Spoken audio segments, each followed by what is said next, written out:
I'm not proud at all. We left Americans behind. You just go by their own numbers. First, they said there were 10,000 Americans behind enemy lines. They tell us they got 5,000 out. Now they tell us there's 200 left. As a guest on my program last night said, unless you're doing Common Core math, I don't know how you come up with 200 left. That, to me, is about 5,000 left. You've got the State Department that we now know for sure, confirmed from my sources, told private aircraft to stand down, canceled flights, told neighboring countries not to allow these planes to land with Afghanis and Americans on these planes. They call it sabotage by the Biden State Department. You've got 13 dead Americans, warriors that didn't have to die because the operation was botched. And I'll leave it with this.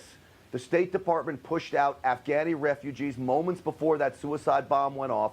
They were vetted. They were inside the gates. For some reason, state said, go back outside the gates. They had the Marines push them back outside, and we all know what happened. They got blown to smithereens. How in the world does the left think that this is some kind of a success? Joe, you want to respond? Well, I don't think anybody's calling it a victory. I think it's clear that the Biden administration made it and the military made an enormous effort to get people out, and they got a lot of people out. You know, close to 120,000 people were taken out of there, including the very large majority of Americans, a few of whom stayed when they ought to have left, having been warned 4 months ago that it was time to go. So I don't know that anybody's calling it a victory. It's not a victory. It's a defeat. Joe, the majority of the 122,000 were not Americans. Only about 5,400 of them were Americans, if you believe that number. We don't really know who the 122,000 were, the majority of them, because they were fast-tracking the vetting, and that's been confirmed as well. Well, if they hadn't fast-tracked it, you would have said they were too slow. You know, so they did what they could, and I'm sure they'll vet these people as they are placed.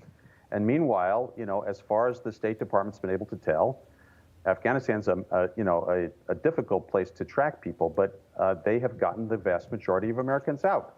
They've been trying to get Americans out of there since last April, which was the deadline set by President Trump for the withdrawal of American troops, as you will recall. He had given 14 months. Biden extended it by several months, and they've done their best to get people out.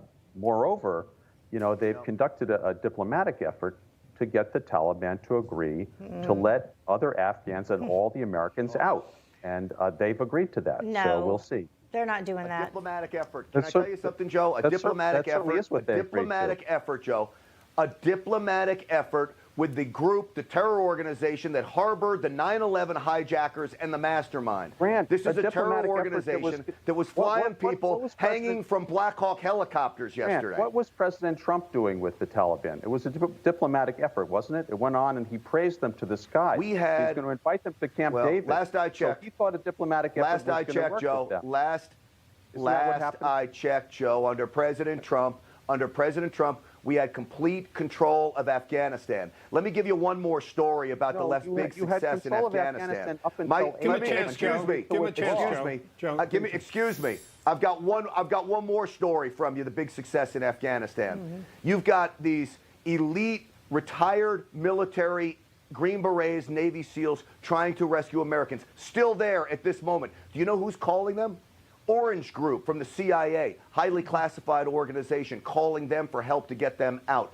The Army's 10th Group, their special forces, calling on these private organizations to help get them out because the United States military has turned its back on Americans. This is not a success. And if you think you can trust terrorists, how do you think the suicide bomber got by the Taliban checkpoint? To blow himself up. I'm not the one who told you to trust the Taliban. It was President Trump who said trust the Taliban. Joe. So, you know, first of all, when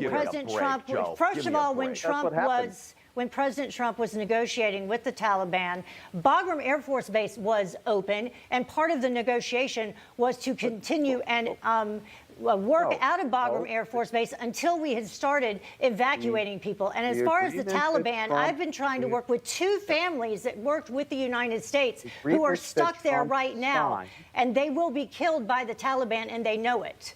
No, the deal that Trump signed said that all U.S. forces would leave Afghanistan by last April 1st. And not close Bagram first. All of it. He All of it never out pulled by them out, April Joe. 1st. Do you know why? Do you know why President Trump never pulled them out? Because he knew He it wasn't wouldn't president work. The anymore. generals told him it's not going No, to work. he wasn't- I will acknowledge no, to no. you. He I wasn't- will acknowledge he to you, wasn't- Joe. I'm not going to keep talking over you. Listen to me. You had your chance to talk. I will listened. acknowledge to you that President Trump was frustrated that he couldn't get everybody out. He wanted them out. But the general said, you cannot do it, sir. It will fall. I called it to fall Trump- within 2 days on a Friday, and it fell by Sunday.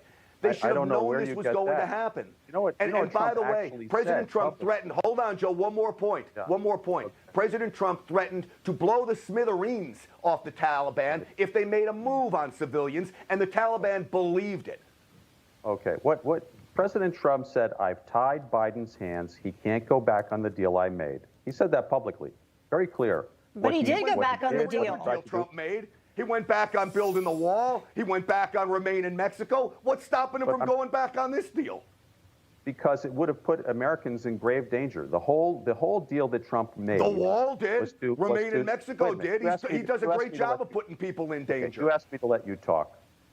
The deal that Trump made was you'll stop the attacks on Americans and we will pull everything out. You can continue your terrorism against Afghans.